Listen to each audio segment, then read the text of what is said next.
सद काली आए जो कढ़ाई ठाए पियो।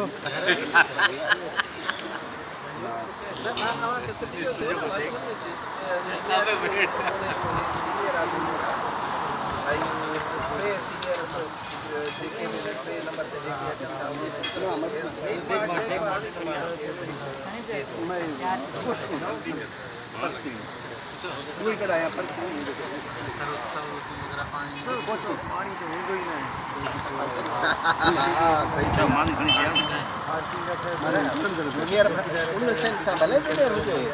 दे खबर है ने किथे बैठा है पाण कालिया कढ़ाई ते बैठा हूं कालिया कढ़ाई पूछी आई मटन कढ़ाई मटन कढ़ाई सुठी है जॾहिं बचो त हमेशा मटन कढ़ाई चिकन है बढ़िया से ताज मर्जी हां डायरेक्ट करो पर चिकन लाए सुपर डायरेक्ट खाऊंगा मीठा चा करो सिराज देख रे कढ़ाई जो मजो अचे तो न सर भाई जो मजो अचे पियो इफ्तारी का पो कढ़ाई जे पंहिंजो मजो असां जो त कंहिं में इंटरेस्ट कोन्हे जेके खबर न